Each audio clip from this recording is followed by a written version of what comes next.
Ika-45 kabanata. Ang aking puso ay nananagana sa isang mainam na bagay. Aking sinasalita ang mga bagay na aking ginawa tungkol sa hari. Ang aking dila ay panulat ng bihasang manunulat. Ikaw ay maganda kaysa mga anak ng mga tao. Biyaya ay nabubuhos sa iyong mga labi. Kaya't pinagpala ka ng Diyos magpakailanman. Ibigkis mo ang iyong tabak sa iyong hita, o makapangyarihan, kalakip ng iyong kaluwalhatian at ang iyong kamahalan. At sa iyong kamahalan ay sumakay kang may kaginhawaan, dahil sa katotohanan, at sa kaamuan, at sa katuwiran. At ang iyong kanan ay magtuturo sa iyo ng kakilakilabot ng mga bagay. Ang iyong mga palaso ay matulis, ang mga bayan ay nangabubuwal sa ilalim mo. Sila'y nangasa puso ng mga kaaway ng hari. Ang iyong luklukan, O Diyos, ay magpakailan-kailanman. Setro ng kaganapan ang setro ng iyong kaharian. Iyong iniibig ang katuwiran at pinagtataniman ang kasamaan.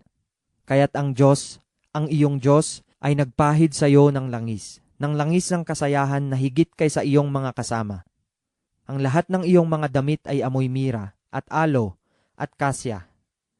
Mula sa bahay-haring garing, ay pinasasaya ka ng mga panugtog na kawad. Ang mga anak na babae ng hari ay nangasa gitna ng iyong mga marangal na babae. Sa iyong kanan ay nakatayo ang reyna ng mga ginto sa Ophir. Iyong dinggin, o anak na babae, at iyong pakundanganan, at ikiling mo ang iyong pakinig. Kalimutan mo naman ang iyong sariling bayan, at ang bahay ng iyong magulang. Sa gayoy na nasain ng hari ang iyong kagandahan, sapagkat siya'y iyong Panginoon, at sumamba ka sa kanya. At ang anak na babae ng Tiro ay dodoon na may kaloob, pati ng mayaman sa gitna ng iyong bayan ay mamamanhik ng iyong lingap. Ang anak na babae ng hari ay totoong maluwalhati sa bahay-hari. Ang kanyang suot ay yaring may ginto. Siya ay ihahatid sa hari na may suot na bordado. Ang mga dalaga na kanyang mga kasama na nagsisisunod sa kanya ay dadalhin sa iyo. May kasayahan at kagalakan na ihahatid sila.